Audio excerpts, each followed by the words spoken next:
O Senhor esteja convosco. Ele está no meio de nós. Proclamação do Evangelho de Jesus Cristo, segundo Mateus. Glória a vós, Senhor. Naquele tempo, Jesus foi para a região de Cesareia de Filipe e ali perguntou aos seus discípulos: quem dizem os homens ser o Filho do Homem? Eles responderam: alguns dizem que é João Batista, outros que é Elias, outros ainda que é Jeremias ou algum dos profetas. Então Jesus lhes perguntou: e vós, quem dizeis que eu sou? Simão Pedro respondeu: tu és o Messias, o Filho do Deus vivo.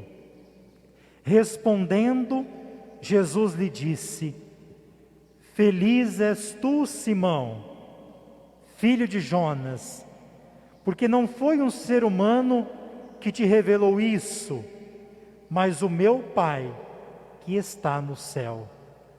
Por isso eu te digo que tu és Pedro, e sobre esta pedra construirei a minha igreja, e o poder do inferno nunca poderá vencê-la. Eu te darei as chaves do reino dos céus.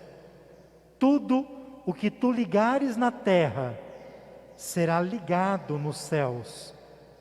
Tudo o que tu desligares na terra será desligado nos céus. Palavra da salvação. Glória a vós, Senhor.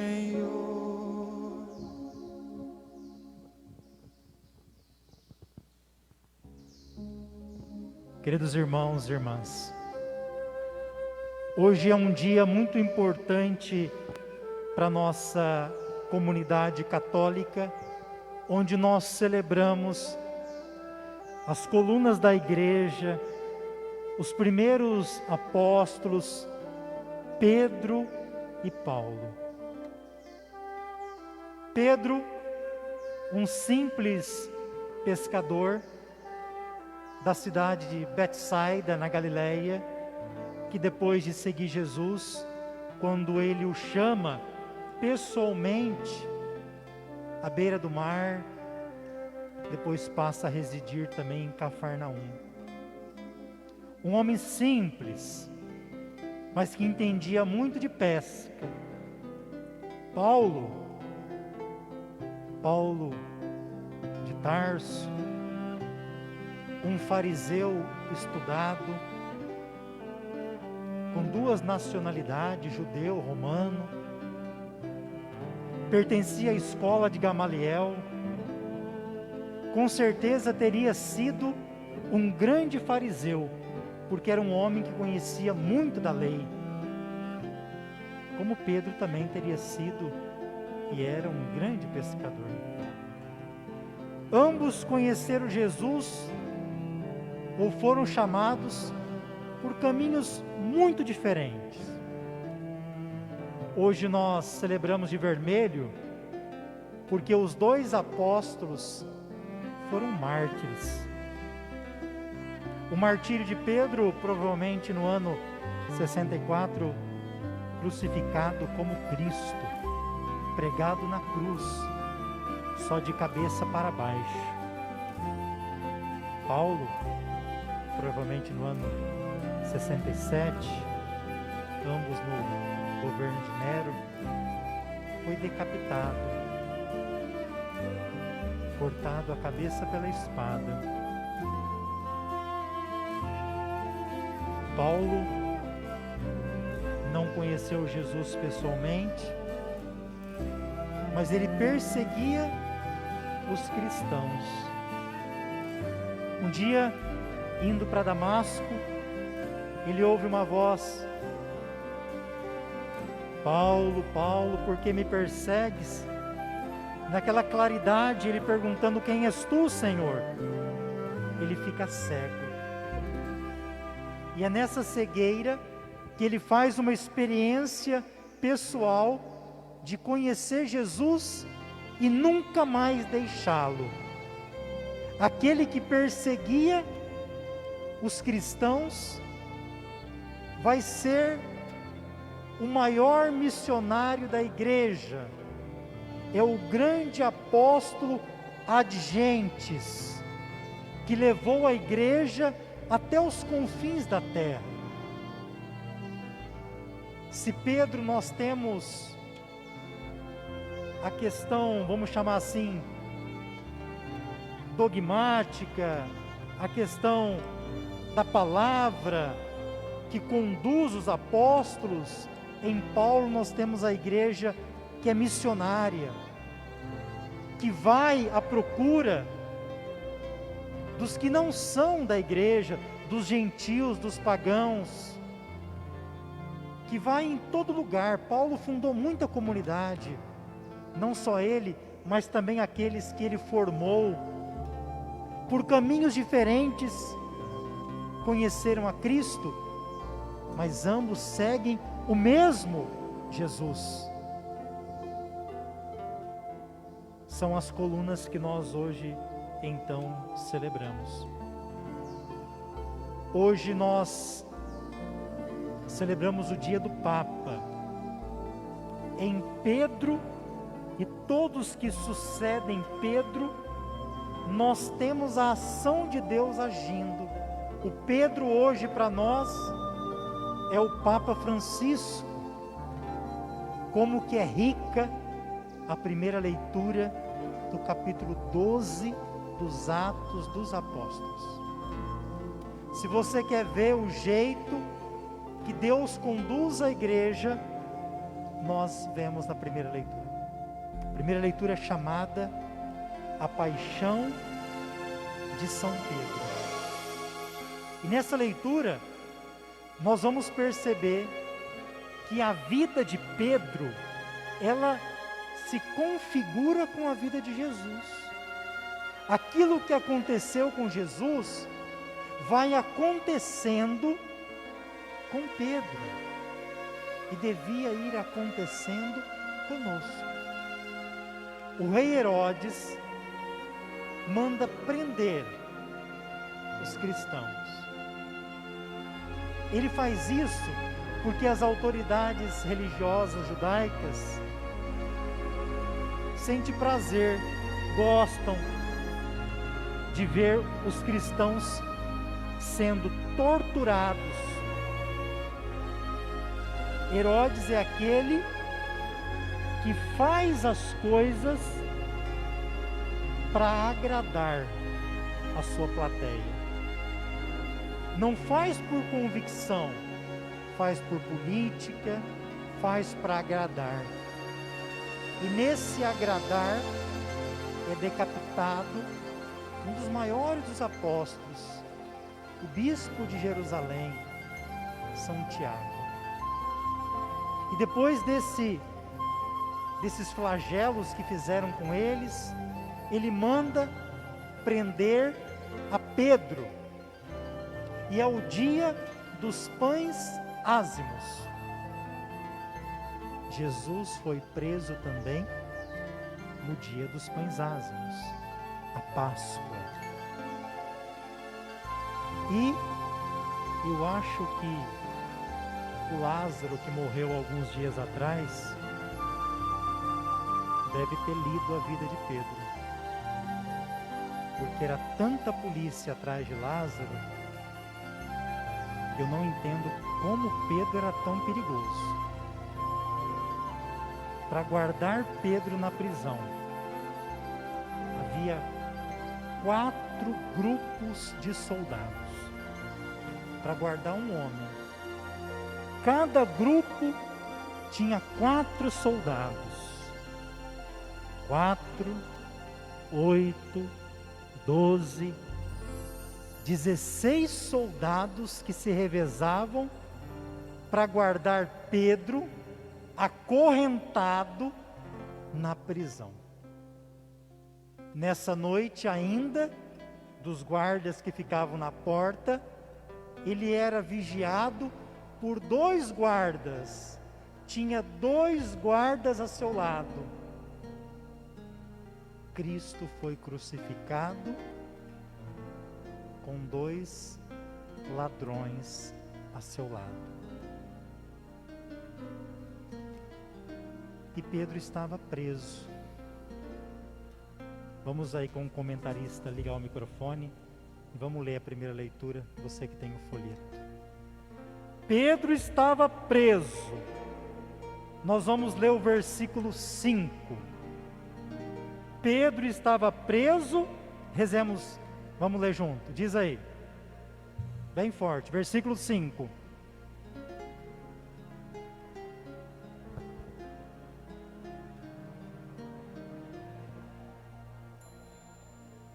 Vocês acordaram ou não? O pessoal que está assistindo a gente lá em casa deve estar decepcionado. Vamos lá. Nós estamos nos Atos dos Apóstolos, primeira leitura, versículo 5, bem forte. Enquanto Pedro era mantido na prisão, a igreja rezava continuamente a Deus por ele. Pedro estava preso.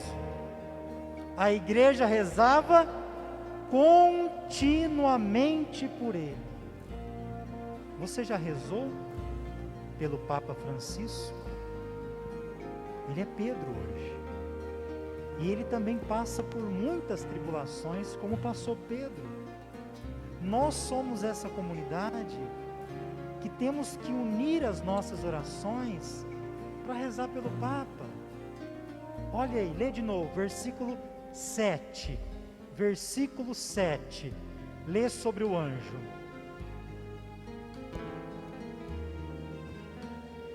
Eis que o Senhor, e uma luz iluminou a cela.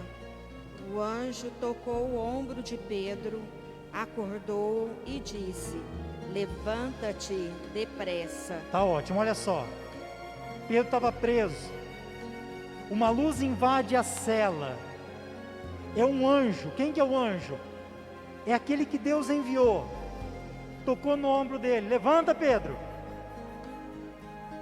Coloca o cinto. Isso tem todo um sentido de cingir-te. Coloca a sandália. O que significa a sandália? A sandália é para ser missionário. Por que o anjo foi enviado para libertar Pedro? Por causa do versículo 5. Deus enviou o anjo como resposta da oração da comunidade. Olha como isso é importante. Quando a gente reza, ainda mais uma oração uníssona, Deus envia para libertar Pedro da prisão o seu anjo, em resposta da oração da comunidade. A nossa oração junto se fortalece para que Deus envie também o seu anjo. E quando Pedro começa a ser guiado pelo anjo, o anjo diz para segui-lo. Ele vai. O que significa isso? Que Pedro é obediente à voz do anjo. O Papa é obediente à voz de Jesus. E Pedro, ele vai saindo, ele não está acreditando no que está acontecendo. Porque é algo tão surreal. Ele vai saindo por meio dos guardas, a porta da prisão se abre, e ele não está acreditando, só vai cair a ficha quando ele chega na rua, e ali ele diz assim: agora eu sei que o Senhor me libertou das mãos do rei Herodes. Você já deve ter feito essa experiência. Às vezes nós passamos por uma dificuldade tão grande, uma dor tão difícil, que naquele dia que aconteceu aquela dor ou a morte de alguém, a gente nem acredita, a gente pensa que Deus nem existe. Por que eu estou passando por isso? Mas depois, os dias vão se passando, e a gente começa a se fortalecer, a rezar, e a gente volta lá, e a gente fala como Pedro: nossa, o Senhor estava do meu lado, Ele estava comigo. Era eu que naquele momento não conseguia compreender, mas Ele estava ali, junto, me dando forças. Essa é a experiência que viveu São Pedro. Ele viveu a experiência e a comunidade rezava por ele enquanto ele estava preso. Ou se você preferir, é só cantar o salmo de novo. De todos os temores, me livrou o Senhor Deus. A segunda leitura de hoje, nós a chamamos de o testamento espiritual de Paulo. É muito provável que tenha sido um discípulo dele que escreveu essa carta. Como seria bom se a gente chegasse no momento da vida e tivesse a mesma maturidade da fé que tem São Paulo a escrever essa carta. Ele está preso, sabe que já está chegando o momento da sua morte, e mesmo assim, sabendo que os últimos dias da vida se aproximam, ele declara como que Deus agiu na vida dele. Ele diz 3 coisas para nós hoje que são importantes. Primeira, combati o bom combate. Por que o combate é bom? É bom porque Deus está conosco. Quem não combate com Deus, logo desiste. Nós temos um combate a ser enfrentado todos os dias. Por que Jesus nos deixou os sacramentos? Para nos ajudar no combate. Não é privilégio, mas é uma bênção eu poder dizer: graças a Deus eu fui batizado, eu recebo a comunhão, eu sou crismado, na minha doença já recebi as exéquias, aquele que morreu pôde, nas minhas exéquias, quando morreu recebeu as exéquias, quando doente a unção dos enfermos, os que são casados receberam também o sacramento do matrimônio, no meu caso da ordem.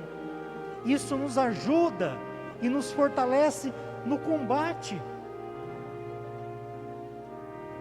Então quem está também nos ouvindo e tem o desejo também de receber os sacramentos, busque, mas por favor, não busque igual muitos querem buscar hoje. As pessoas querem sacramento como mágica, como um comércio. Quer pedir hoje a crisma e ser crismado amanhã. Essas pessoas nunca mais vão voltar na igreja. Os sacramentos não é uma formatura de escola. Os sacramentos é uma força para viver na igreja, para viver em comunidade. Por isso tem que ser preparado. E ninguém se torna médico, ninguém se torna um advogado fazendo uma semana de aula. E catequese não é aula, é experiência. Segunda coisa que Paulo nos fala: completei a corrida. Todos nós, ele está usando aqui uma linguagem esportiva de atleta para falar de algo espiritual. Todos nós estamos numa corrida. E é tão feio na igreja, ver gente da igreja querendo passar a perna nos outros para chegar primeiro. Aqui, a corrida não é vitorioso aquele que chega primeiro ou aquele que chega em último. Completar a corrida significa chegar, não importando o lugar. Tem gente que vai cair mais na corrida e por isso precisa levantar mais para completar. Aqui o importante não é onde você chega, o lugar, a colocação. O importante é você não sair da corrida, não desviar. E talvez dessas três, o mais desafiador seja a terceira. Guardei a fé. Guardei a fé quando eu estava doente. Guardei a fé quando veio a tribulação e eu não deixei nem Jesus nem a igreja. Imagina guardar a fé nesses momentos. Eu guardei a fé quando alguém lá estava falando que aquela igreja, o pastor falou que ia me dar, se eu contribuísse, ia me dar carro, casa. Tem gente que é se vendido a todo momento. Guardar a fé é continuar aqui, como diz o sacramento do matrimônio, na alegria e na tristeza, na saúde e na doença, todos os dias da minha vida. Guardar a fé hoje tem que ser muito forte, tem que ser muito convicto. E Paulo termina dizendo: mas o Senhor esteve a meu lado e me deu forças. Vamos dizer juntos? O Senhor esteve a meu lado e me deu forças. Por isso que Paulo não desistiu. O evangelho de hoje, ele se encontra nos 3 evangelhos sinóticos. Os 3 evangelistas escreveram sobre essa passagem: Marcos, Lucas, e no dia dessa solenidade a gente lê o texto de São Mateus. O texto começa dizendo assim: Jesus levou os seus discípulos a uma região chamada Cesareia de Filipe. Cesareia, César. Existe uma outra Cesareia, uma Cesareia marítima. A Cesareia de Filipe fica bem no norte da Galileia. E nesse lugar longe, Jesus levou os discípulos para fazer uma pergunta. Primeiro ele pergunta, querendo saber o que o povo está pensando dele. O que dizem os homens ser o Filho do Homem? O que estão dizendo?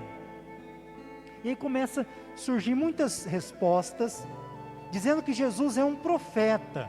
Eles usam até o nome de profetas grandes.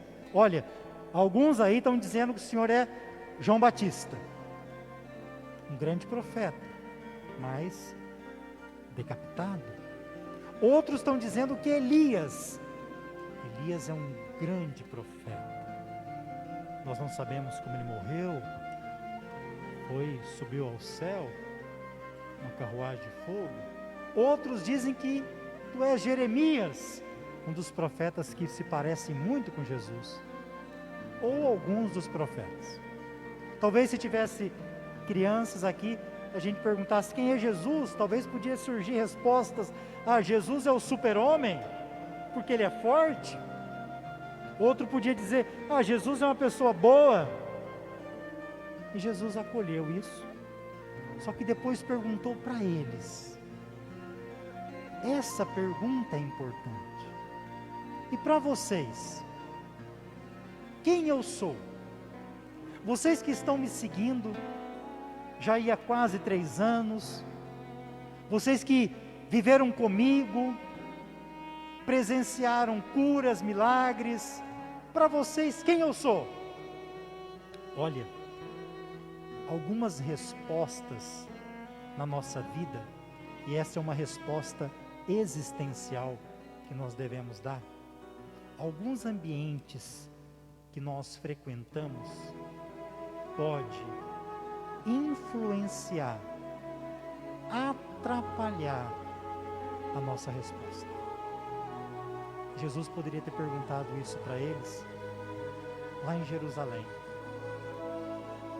Ia ter muita influência política, influência religiosa, influência ideológica. Por isso que às vezes precisamos ir lá na Cesareia de Filipe, longe dessas influências, para poder responder quem é Jesus. Por isso a importância muitas vezes de se fazer um retiro. O que significa retiro? Retirar, sair da tribulação do mundo, das influências, para se tornar mais próximo de Deus, como esses 3 últimos dias, os nossos candidatos ao diaconato estão fazendo retiro para sua ordenação no final desse mês. Nós rezamos por eles nessa missa.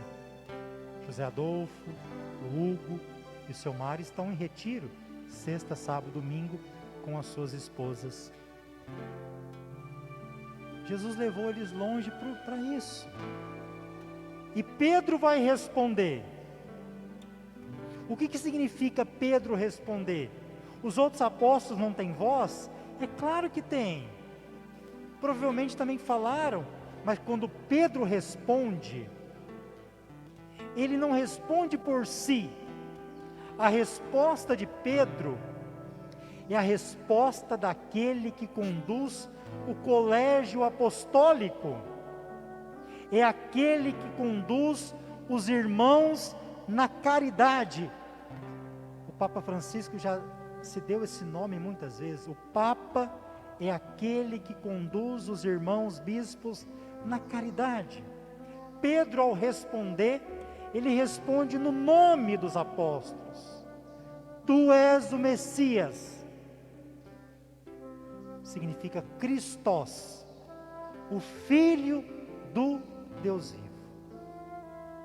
Quando ele responde, Jesus faz um elogio.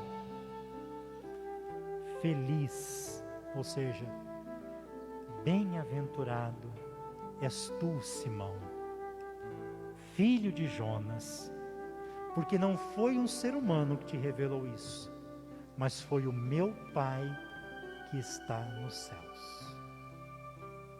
Jesus ali, ele tem a certeza que aquele homem que um dia ele chamou vai conduzir a igreja, porque o que ele respondeu não é uma resposta humana. O que ele respondeu não veio da cabeça dele. O que ele respondeu foi o Pai do céu, através do seu Espírito, que revelou a Pedro. Não tenha dúvida que hoje Deus continua, através do seu Espírito, revelando ao Papa Francisco o modo de conduzir a igreja. Se ele revelou a Pedro, ele continua revelando a Pedro, que é o Papa Francisco hoje. Quem é Jesus? E ao mesmo tempo dá um puxãozinho de orelha.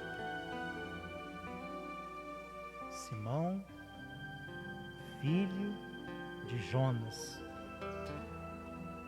Eu me incluo e acredito que aqui também tenha muitos filhos e filhas de Jonas. Jonas é aquele que Deus pediu, vai e faz isso. Ele foi e fugiu. Vai evangelizar em Nínive. Ele pegou um barco e fugiu. Precisou ser engolido por uma baleia, fazer uma experiência de 3 dias.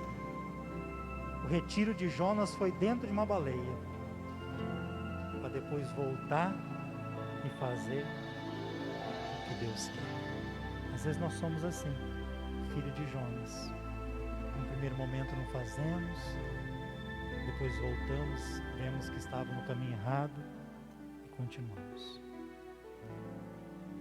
Depois disso, então, depois de confirmar, Jesus então vai dar uma autoridade a ele.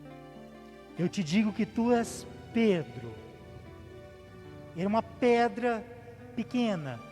Tu és Pedro, mas sobre esta pedra eu vou edificar a minha igreja. A igreja é de Cristo, mas ele colocou Pedro para estar à frente. Mas a igreja é dele. Tu és Pedro, Petros, e sobre esta pedra, rocha firme, eu vou edificar a minha igreja. Por isso que o poder do inferno nunca vencerá a igreja, porque a igreja é de Cristo. Eu te darei as chaves do reino dos céus. O que ligares na terra será ligado no céu. O que desligares na terra será desligado no céu. Pedro é aquele que nos leva a cada dia mais a nos ligar com o céu. Quando estamos em pecado, é como se a gente desligasse. Quando o Padre nos dá absolvição, a gente se liga de novo ao céu. E aqui também a gente deve nos perguntar: você, como Pedro, é uma pessoa também que recebeu as chaves. Você tem ligado as pessoas ao céu? Ou você tem mais desligado? Você também deve ser uma pessoa que ligue, que leve os outros aos céus. Nesse dia nós rezamos pelo Papa Francisco e damos graças a Deus pela igreja que Deus nos deixou. Louvado seja nosso Senhor Jesus Cristo.